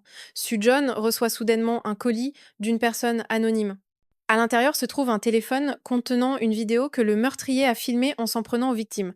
Juste à ce moment-là, quelqu'un appelle sur ce téléphone et lui dit de donner ce téléphone à cette femme. En entendant cela, Sujun comprend que c'est Madame Jixin. Naï se demande qui est cette femme. Sujun hésite, ne sachant que dire. Voyant cela, Choi décide de tirer Sujun à l'écart pour discuter, ce qui rend Naï très irritée. Elle a immédiatement réprimandé les deux en disant que nous sommes des marionnettes. Dès qu'il y a quelque chose, ils chuchotent ensemble, c'est quoi ça? Monsieur Choi a promis qu'il expliquerait tout plus tard et Sujun ne voulait pas que les gens se mettent à douter davantage, c'est pourquoi il a révélé que c'était Madame Jishin. Elle aide dans notre enquête. Et maintenant, Sujun veut que tout le monde unisse ses forces. Monsieur Choi il rappelle à tout le monde de ne pas révéler la coopération avec Madame Jishin à l'extérieur. Il suffit de divulguer un peu aux médias. Sinon, tout sera fini, Naï demande à Sujon s'il y a encore quelque chose qu'il compte cacher. Après une petite hésitation, il affirme qu'il n'y a plus rien. Entendant cela, Naï se sent rassurée. Elle ouvre une application de rencontre pour montrer à Sujon qu'il y a une fille nommée ROI parmi ses abonnés et il y a aussi 4 victimes. Donc la prochaine victime pourrait être parmi ceux qui la suivent. Sujon remercie Naï pour cette information importante, puis tout le monde se rend ensemble chez Madame Jishin. Il lui montre la vidéo sur ce téléphone une fois qu'elle a fini de regarder. Elle pense que le coupable est une personne très confiante. Il ne pense pas qu'il sera attrapé. Il a soif de se montrer et se sent satisfait. Si on provoque ses sentiments, cela pourrait le pousser à commettre une erreur. Sujon est convaincu que le coupable appellera Madame Ji. À travers ce téléphone, il veut que vous fassiez quelque chose pour réparer toutes les erreurs que vous avez commises.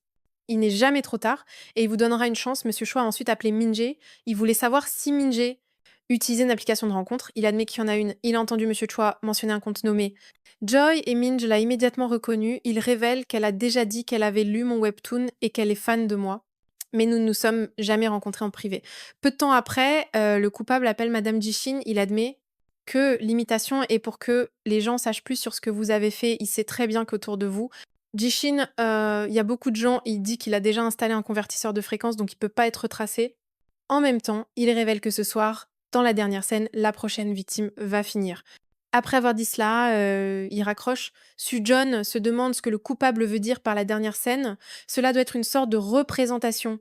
Tout le monde vérifie les abonnés du compte de Joy et découvre qu'il y a un chanteur d'opéra. Ce soir, il y aura une représentation au théâtre des Arts de Gwangju. Tout le monde prévoit d'y aller pour enquêter, mais Madame Jixin les en empêche. Elle ne pense pas que le coupable révélera facilement aux gens où le meurtre a eu lieu. Elle est convaincue qu'il a un plan. Malgré cela, tout le monde ignore et se rend au théâtre des Arts pour enquêter. Il commence à fouiller les salles d'attente. Il vérifie les spectateurs suspects, mais il n'y a pas de problème pendant ce temps. Minz est en train d'envoyer des messages à un compte nommé Joy sur une application de rencontre. Minz l'invite à se rencontrer et elle accepte immédiatement. Juste après, Minj appelle Sujon pour lui parler de cela, mais il ne répond pas. Donc Minj lui envoie un message. Au même moment, elle reçoit de nombreux messages de Joy témoignant de cette situation étrange. Minj est prise de panique, n'ayant pas le temps de comprendre ce qui se passe. Le coupable est déjà là, il utilise une lampe de poche familière et attaque Minjae. Pendant ce temps, Monsieur Choi demande à Madame Jixin pourquoi cette année-là elle m'a pas parlé de l'affaire de son mari, puisque celui-ci m'a demandé. Et qu'en est-il du père de Minz? Elle comptait aussi aller chez lui pour le tuer. Pourquoi Madame Jijin ne répond-elle pas, mais raconte que Minj traîne toujours autour de ma maison, elle a l'air si affamée et malheureuse que je lui donne à manger, elle a l'air sale, alors je la lave. Mais elle est toujours cet enfant affamé. À ce moment-là, le coupable envoie une vidéo à Madame Jishin montrant la scène où il a attaqué Minz. Sujon est arrivé chez Minz et horrifié de la voir. Elle est attachée les mains et les pieds et lui demande sans cesse qui a fait ça, mais Minz ne peut pas répondre dans un souffle faible. Madame Jishin est ensuite amenée sur les lieux pour enquêter. Elle pense que c'est pas son style habituel. Il n'agit pas de manière précipitée et n'a pas de plan comme ça. Ici, le coupable laisse un tableau entre Madame Jishin et Sujon pendant qu'ils sont à la plage. À ce moment-là, Minj ne sait que regarder de loin les deux personnes. Elle est vraiment jalouse de Sujon et a vraiment besoin d'une mère comme ça. Jusqu'à la dernière minute, Minj voulait aider Sujon à attraper le coupable en lui appelant et en lui envoyant des messages. Malheureusement, Sujon ne répond pas et maintenant il regrette vraiment cela. Sujon veut vraiment attraper celui qui a attaqué Minj. Il baisse la tête et demande de l'aide à Madame Jishin. À partir de maintenant, il écoutera tout ce qu'elle dira. Le lendemain, le coupable continue d'appeler Madame Jishin. Elle le critique pour avoir agi de manière si maladroite, cela ne ressemble pas à son style et pas au mien non plus. Pourtant, il affirme que c'est bien lui qui a agi. Il explique que la dernière scène est ce tableau car il est mort en dessinant. Madame Jishin l'appelle un salaud bon marché, incapable même de bien imiter, puis elle raccroche. Tandis que tout le monde ne comprend pas pourquoi Madame Jishin agit ainsi, Sujon sait très bien qu'elle veut provoquer le coupable et le rendre furieux, c'est exactement ça. En un instant, il recommence à appeler Madame Jishin. Cette fois, il allume la caméra. Pour lui prouver, il filme les outils qu'il a préparés pour agir contre la victime. Ensuite, il prévoit d'imiter le 4e meurtre que Madame Jishin a commis, utilisant une cuillère pour percer le nez. Les bras et les jambes de la victime sont cassés et elle meurt d'une perte de sang excessive. Il admet que la dernière fois, il a agi un peu trop vite, mais cette fois-ci, il le fera plus soigneusement. Il filme la pièce pour que Madame Jixin puisse la voir avec une attitude provocante, voulant prouver qu'il est meilleur. Ji a vérifié la vidéo et a découvert que c'était l'hôtel Estop premier. Immédiatement, toute l'équipe s'est mise en action pendant que tout le monde cherchait le chemin vers cet hôtel. Le criminel continuait d'appeler Madame J. Il voulait qu'elle soit témoin de ses actes avec la victime. Un moment plus tard, la police est arrivée à l'hôtel. Grâce à la vidéo, le personnel a reconnu que c'était la chambre Studio Seal, mais il y avait 57 chambres comme celle-ci, s'étendant du troisième au 13e étage. N'ayant pas d'autre choix, tout le monde a dû se séparer pour vérifier chaque chambre. Ils ont vérifié tout le troisième étage, mais n'ont trouvé aucun criminel. Comme il y avait plus beaucoup de temps, Naï a proposé de sonner l'alarme. Cela pourrait empêcher le criminel d'agir, mais Su-John craignait qu'il ne se rende compte et s'enfuit. Il s'est fermement opposé à ce que Naï appuie sur le bouton d'alarme. À ce moment-là, Jean a annoncé que la caméra de sécurité du quatrième étage avait été éteinte depuis 2 heures. Su-John se souvint soudain du numéro 418 qui était apparu dans l'affaire de Madame Jishin autrefois. Immédiatement, il a mobilisé tout le monde pour aller vérifier. Naï a vu sur la vidéo que le criminel était sur le point d'agir avec la victime. Elle n'a pas attendu l'ordre de Su-John et a appuyé sur le bouton d'alarme en entendant la sirène. Tout le monde s'est précipité pour fuir. À ce moment-là, Su-John a vu le suspect portant des vêtements similaires à ceux du groupe de clients ici. Su-John a poursuivi seul, tandis que l'équipe de Naï est allée vérifier l'état de la victime. Su-John a suivi le criminel dans le sous-sol. Il a soudain été attaqué par derrière, ce qui l'a fait s'évanouir. Lorsque Su-John a trébuché en sortant, le plus jeune membre de l'équipe était également présent, mais le criminel s'était échappé depuis un moment. La victime a ensuite été emmenée à l'hôpital dans un état critique grâce à la sonnette d'alarme de Naï, mais en retour, ils avaient perdu le criminel. Naï était vraiment curieuse de savoir qui était Su-Jong. Juste à cause de Minj, il a tout risqué pour capturer le criminel. Elle voulait vraiment connaître la relation entre Su-Jong et Minj. C'était quoi? Puis, elle a dit qu'elle allait enquêter davantage sur les antécédents de Su-Jong, tout en se préparant à agir avec la victime.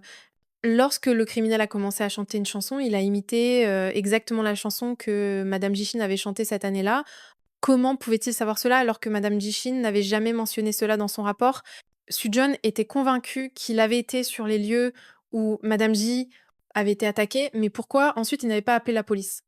Su penser que parce qu'il avait fait, ce qu'il voulait dans le dossier de l'affaire de Madame Jishin, il y avait 2 blessures par coup de couteau qu'elle n'avait pas causées.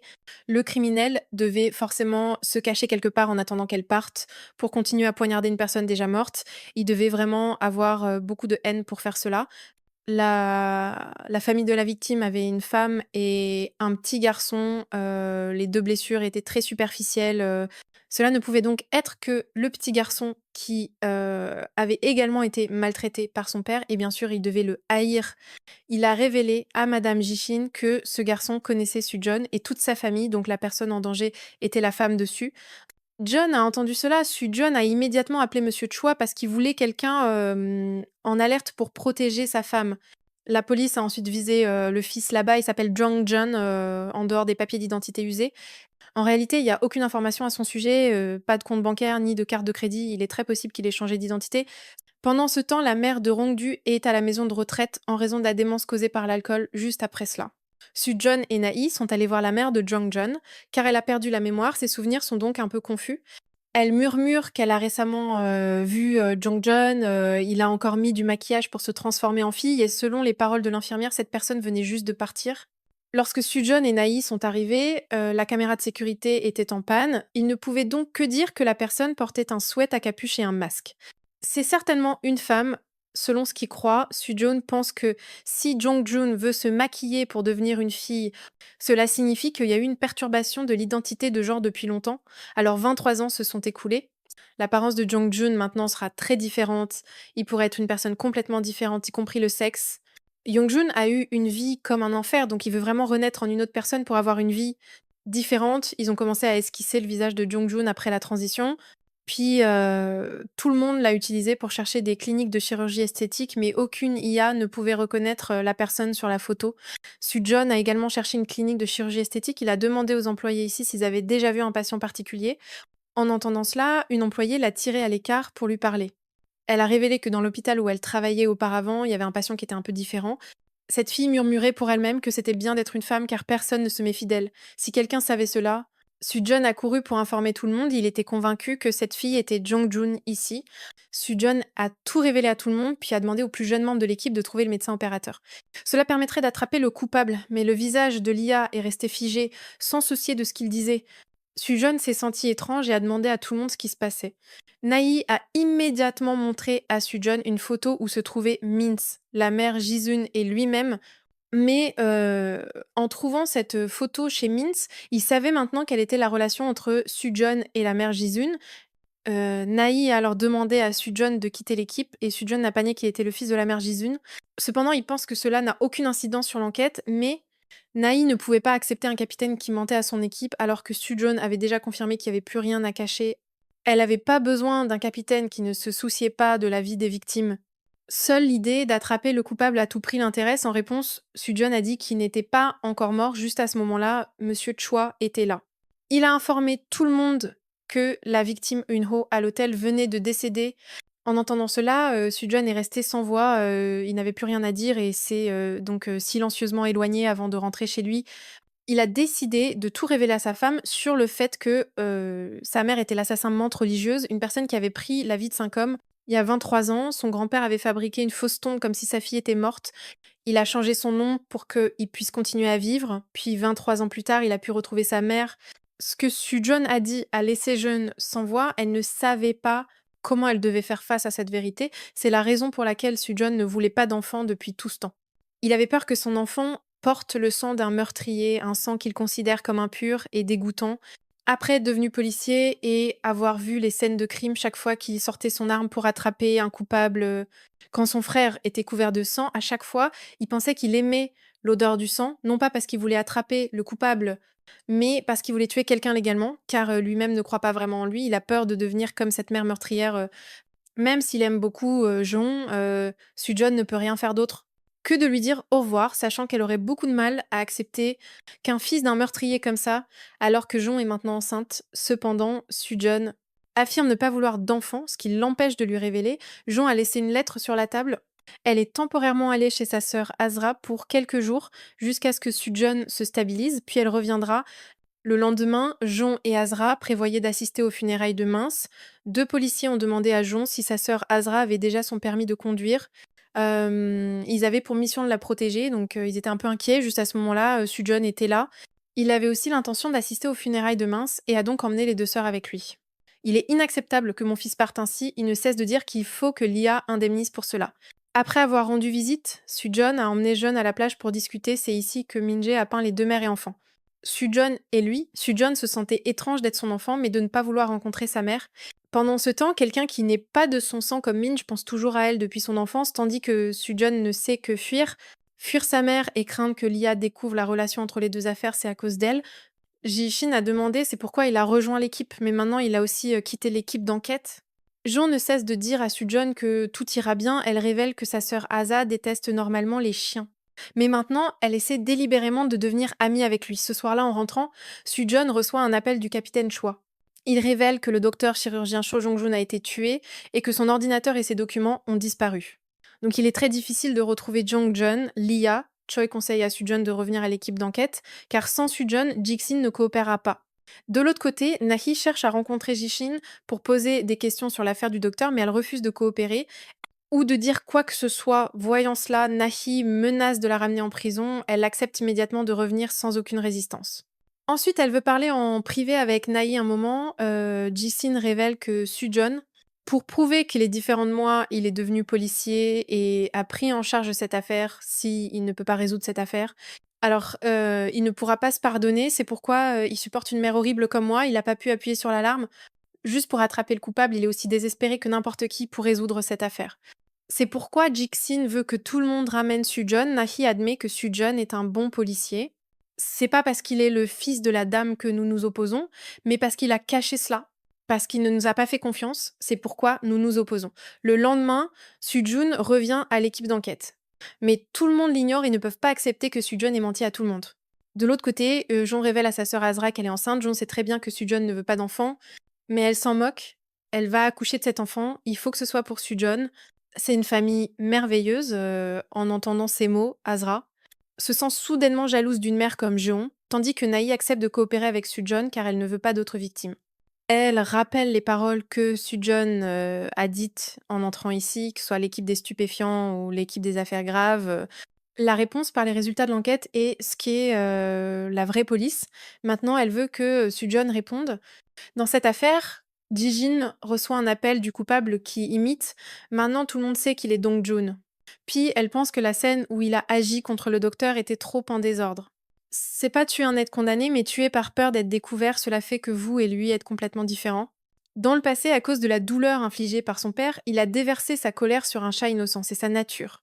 En réponse à ce vers de terre, il a dit que quand vous avez tué mon père, vous auriez dû me tuer aussi, vous feignez d'avoir un sens de l'honneur. Mais vous n'êtes qu'un monstre déchu, ce petit mince a enquêté sur vous et votre fils, alors j'ai tout arrêté.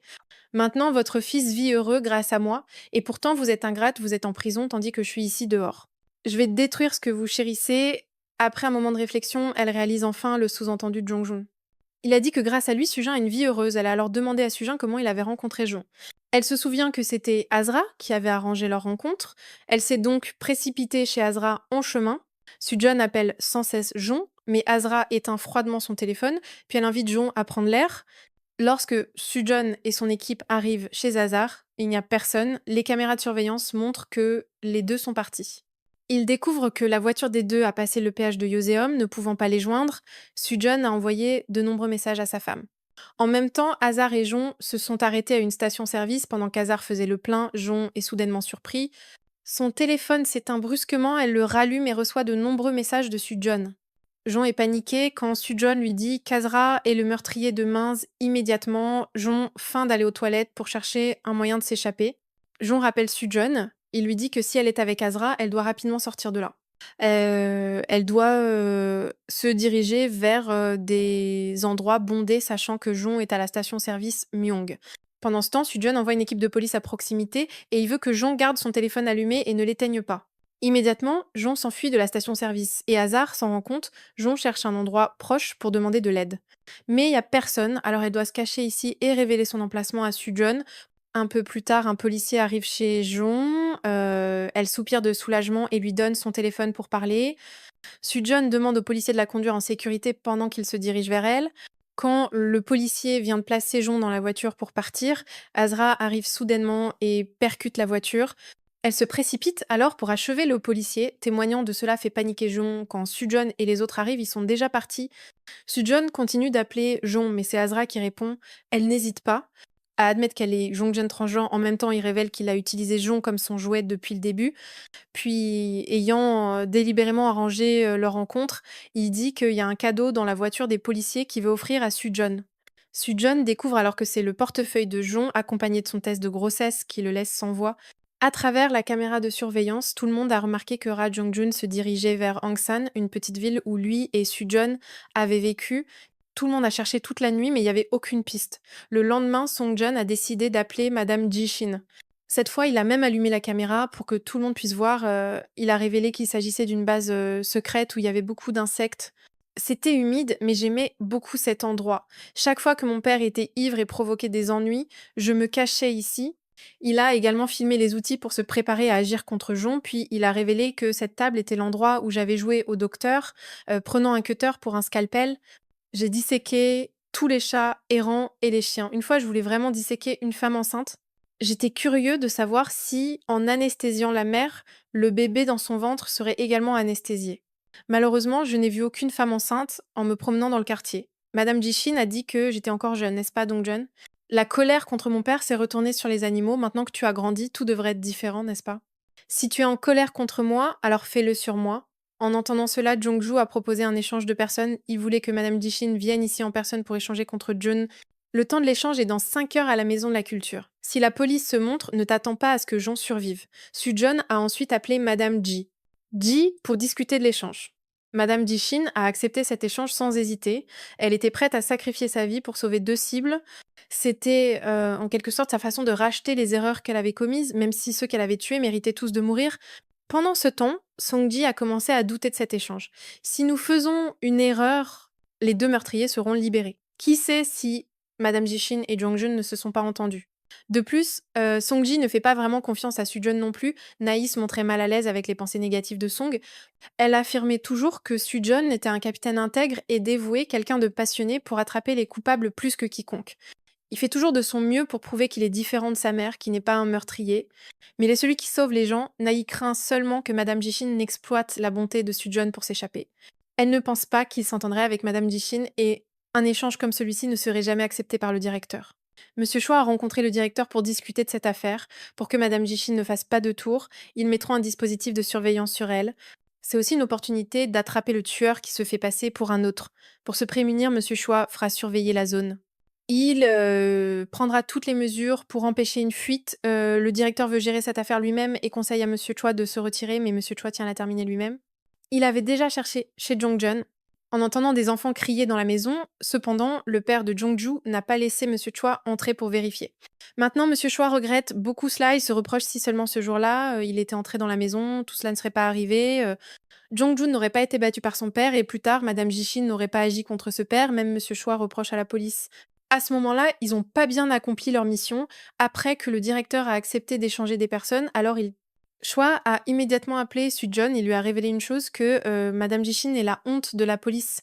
Il valait mieux qu'elle disparaisse, donc les supérieurs ne pourraient pas exclure la possibilité de la traiter avant de laisser Madame Jishin partir. Alors John a placé un dispositif de suivi sur elle. Il lui a mis un gilet pare-balles, mais elle n'en avait pas besoin, elle le savait déjà.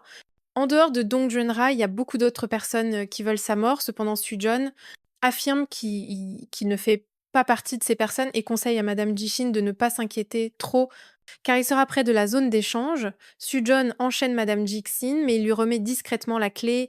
Sujun l'amène ensuite elle-même au lieu d'échange. Monsieur Choi ordonne que l'échange des otages soit terminé. Alors tout le monde part immédiatement. Une fois que la sécurité des otages est assurée, ils pourront alors entrer. En même temps, Jang Jun vient d'amener Jon avec une arme à la main. Madame Jixin dit à Sujun que quand Jon sera en sécurité, il pourra lui tirer dessus. Elle se moque du danger qu'elle encourt pour Jon. N'oublie pas de remercier sa belle-mère. Puis les deux otages commencent immédiatement à être échangés. Jong Jun emmène alors Madame Jishin. Pendant ce temps, Monsieur Choi ordonne à tout le monde de partir. Jongju force Madame Jishin à retirer l'appareil de suivi. Cela fait que la police perd sa trace juste au moment où Jongjun aperçoit la présence de Naï et tire sur elle.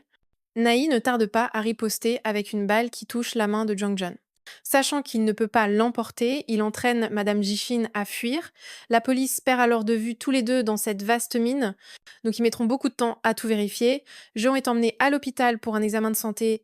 Heureusement, le bébé dans son ventre n'a pas été blessé. Sujun demande à Jeon si elle se souvient de quelque chose pendant sa capture. Elle se rappelle qu'il y avait une forte odeur de fer et qu'il y avait un bruit de grincement quelque part entouré de vieilles pièces de machine avec des inscriptions en écriture et le sol était en vieux ciment. Jeon veut que Sujun aille chercher sa mère tout de suite. Elle sent que ce Jang Jun est complètement fou et que sa mère est en danger pendant ce temps. Jang Jun a emmené Madame Jishin au sous-sol et commence à soigner la blessure à la main et reproche à Madame Jishin parce que ce fils ne vaut pas qu'elle s'inquiète. Il la considère comme quelqu'un qui n'existe plus dans ce monde. Même tout le monde dans le monde ignore son existence. La seule personne qui ne l'oublie jamais, c'est moi. La seule personne qui est fière d'elle, c'est moi. Quand elle punit ces personnes qui méritent de mourir, elle est vraiment impressionnante. Je l'ai beaucoup aimée et j'ai voulu devenir quelqu'un comme elle. C'est elle qui a créé la personne que je suis aujourd'hui. Alors je vous en prie, prenez un peu de responsabilité. Vous m'avez sauvé des griffes de mon père. Alors pourquoi êtes-vous si irresponsable, Jongjeon l'enlace, pensant que tous les deux ne peuvent plus retourner dans le monde humain. Maintenant qu'il a franchi la frontière pour devenir un monstre, il est devenu si fou qu'il l'embrasse même. Madame Jixin lui demande s'il utilise le nom Joy pour traquer ses proies sur l'application. Après avoir tué la proie, il aurait dû supprimer tous leurs comptes. C'est pour cela que la police a suivi ses traces. Sa queue, c'est lui qui l'a allongée lui-même. La police va venir ici à cause du sang que tu as laissé. Tu as perdu ton temps à m'amener ici juste pour avouer tes sentiments. Si tu veux me tuer, fais-le vite. Il y a plus beaucoup de temps. En entendant cela, il s'énerve et sort un couteau. En même temps, Madame Jijing a réussi à déverrouiller la porte. Elle mord sa main, puis le pousse en arrière. Elle saisit rapidement le couteau pour couper les cordes. Jang Jun s'apprête à frapper avec un marteau. Elle lui a alors donné un coup de couteau mortel. Madame Jishin a conseillé à Jang Jun de garder son souffle car il ne tiendra pas longtemps. Si la police arrivait tôt, il aurait une chance de survivre. En apprenant que Madame Jixin avait l'intention de retourner à la prison, Jun a essayé de l'en empêcher. Il a révélé qu'il y avait un passage ici que la police ne pourrait pas découvrir. Il a promis d'aider madame à sortir d'ici pour qu'elle puisse avoir une vie libre. Puis il a sans cesse supplié madame de fuir immédiatement. Après cela, Jong-jun a lancé une boîte à madame Jishin. À l'intérieur se trouvait quelque chose qui a fait que madame Jishin a dû se détourner un instant. Après un moment, Sujun a trouvé cette maison de stockage. Il est entré lentement à l'intérieur pour vérifier, mais n'a trouvé personne. C'est à ce moment-là que Dong-jun est apparu par derrière pour l'attraper. Il a révélé que madame Ji-sin venait juste de partir par la porte de l'autre côté. Tu ne sais rien de ta mère, tu ne sauras jamais rien de ta vie et tu vas juste mourir ainsi. Alors que Jung-jun était sur le point de tirer, Naï est arrivé à temps pour l'arrêter, il a pris le couteau et lui a donné un coup. Il s'apprêtait à donner un deuxième coup lorsque Sujun a tiré à temps pour l'envoyer retrouver ses ancêtres. Naï répétait qu'il n'allait pas bien. Puis elle a conseillé à Sujun de rapidement aller chercher madame Jishin et de la ramener. Après cela, Ni a été emmenée à l'hôpital. Pendant ce temps, Sujun est parti silencieusement sans laisser de traces. La police a immédiatement lancé un mandat d'arrêt secret contre madame Jixin et Sujun. Quand ils n'ont pas pu contacter Sujun et ont pensé que les deux mères et fils avaient conspiré, Sujun évitait continuellement. Les équipes de police fouillaient les rues. Juste après, Sujun a décidé d'appeler monsieur Chua. Il lui a conseillé de ne pas trop s'inquiéter et il a promis de ramener madame Jishin. Bien que monsieur Chua lui demandait sans cesse où il était, Sujun refusait de le dire. À ce moment-là, Sujun a demandé à monsieur Chua pourquoi il traitait si bien madame Jishin et lui-même. Je sais que vous avez un accord entre vous, mais je pense qu'il y a plus que ça. Monsieur Chua a expliqué que sur le plan humain, il a jamais pensé que les actions de madame Jixin étaient incorrectes. Mais en tant que policier, il était contraint d'arrêter celle-ci. Cependant, Sujun affirmait toujours que madame Jixin était tout simplement qu'un meurtrier. Elle ne pouvait pas empêcher le crime et ne pouvait sauver personne. Après avoir dit cela, Sujun a raccroché, puis il a silencieusement cherché la maison de Jong-jun. Ici, il a rencontré son coéquipier Song-ji. Song-ji savait très bien que Sujun voulait entrer dans la maison pour vérifier, alors il a demandé à 2 policiers de s'éloigner pour que Sujun puisse faire cela. Une fois à l'intérieur, Sujun a vu un tableau étrange dans la vitrine. Il a tiré le meuble et là, il y avait une pièce secrète où Jong-jun préparait des plans pour passer à l'acte avec les victimes. Sujun a allumé l'ordinateur et à l'intérieur, il y avait des vidéos montrant Madame Ji. Xin suit un traitement psychologique par hypnose et sa médecin lui révèle soudainement son père a déjà touché à elle plusieurs fois et c'est lui qui a brûlé vif sa mère. En entendant cela, Sujun ne peut s'empêcher de sursauter alors que son grand-père racontait l'incendie totalement à l'opposé. Pendant ce temps, Madame Jishin retient son propre père. En voyant sa fille, il était extrêmement paniqué des années auparavant car il avait déjà touché à Madame Jishin à plusieurs reprises et sa mère avait découvert cela. Elle le traitait toujours de monstre. Pendant qu'il tentait continuellement de se justifier à ce sujet, il a ensuite tiré sa femme dehors avec colère, puis il a froidement frappé devant Madame Jichin et il a incendié toute la maison. Pour créer une scène de crime, cet homme honteux a poussé Madame Jixin à devenir meurtrière. À cause de la haine qu'elle avait pour lui, elle a levé la main contre cet homme inhumain. Alors qu'elle était sur le point de mettre fin à ses jours, Sujun est soudainement apparu. Il a pointé une arme sur sa mère et a exigé qu'elle lâche le couteau. Tandis que son grand-père ne cessait de lui dire de tirer sur ce démon, Sujun, en colère, lui a dit de se taire. Chaque jour, il me disait que ma mère était un démon et j'ai cru à ses mots. Sujun conseilla à Madame Jishin de rentrer et de ne pas laisser ses mains se tacher de sang davantage. À ce moment-là, elle a finalement lâché son père. C'est alors que Sujun a entendu un bruit à l'extérieur et il est sorti ouvrir la porte et a vu la petite fille qu'il avait adoptée. En la voyant avec ses lèvres peintes et ses joues maquillées, il s'est effondré, sachant qu'il avait ruiné la vie de cette fille. Sujun, fou de rage, a immédiatement braqué son arme sur lui, voyant son fils sur le point de tirer. Madame Jijin l'a empêché. Elle lui a conseillé de ne pas devenir une personne comme sa mère, puis elle a injecté un somnifère à Sujun. Elle voulait elle-même s'occuper de cet homme répugnant. Madame Jixin pensait qu'ils avaient tous les deux causé trop de souffrance à Su. John, c'est pourquoi elle voulait que tous les deux paient. Ici même, Madame Jixin a commencé à se répandre dans toute cette maison de prière, puis elle s'est immolée avec ce vieux père répugnant. Lorsque les flammes ont commencé à brûler, c'est aussi à ce moment que Sujun s'est réveillé. Il a immédiatement cherché un moyen d'entrer à l'intérieur pour sauver sa mère. Sujun a brisé la fenêtre pour entrer. À ce moment-là, Madame Jishin était évanouie sur le sol. Voyant cela, Sujun l'a sortie à l'extérieur. Il a continuellement pratiqué des compressions thoraciques sur elle. Pour la première fois de sa vie, il l'a appelée maman. Puis pour la première fois, Il s'est inquiété pour cette mère à ce point. Après un moment, madame Jishin s'est réveillée, tandis que ce grand-père répugnant était déjà mort dans les flammes. Juste après cela, madame Jishin a volontairement demandé à Sujun de la ramener au poste de police. En agissant ainsi, il voulait que plus tard, avec sa femme Jeon, il puisse lui rendre visite régulièrement, car il la considérait toujours comme sa mère, mais elle ne cessait de lui dire d'oublier cette mère, de vivre une vie comme avant. Le sang n'a aucune signification. La façon dont tu vis est ce qui compte. Tu as vécu différemment de ta mère et tu as fait des efforts pour devenir policier. J'ai sauvé beaucoup de gens, donc je suis une personne complètement différente, maman au bon moment. Monsieur Choi et tout le monde sont également présents ici. Soo-jeon a immédiatement remercié Naï d'avoir sauvé sa vie, mais Naï pense que, c'est simplement un devoir puisque les 2 font partie de la même équipe et pour cette, petite fille, Soo-jeon l'emmènera chez lui pour s'en occuper. Pendant ce temps, monsieur Choi dit à madame Jishin que dans un avenir proche, l'opinion publique sera très bruyante, en plus des avantages précédemment convenus et du contenu. Madame Jishin, remercie également monsieur Choi d'avoir tenu sa promesse de s'occuper de Soo-jun, devenir une personne complètement bonne, même sans sa mère à ses côtés, mais Soo-jun continue de grandir. Cela rend madame Jishin plus heureuse que toute autre chose. Un certain temps après, une autre affaire est apparue. La victime a été identifiée comme le directeur du département de police de Sanjeong. Naï et Soo-jeon se sont immédiatement tournés vers madame Jishin. Cette affaire a été causée par un autre tueur en série imitateur. Le film sur les meurtres de la menthe religieuse est également terminé. Avec une fin ouverte comme ça, il y a de fortes chances qu'il y ait des suites. À bientôt dans les prochains films.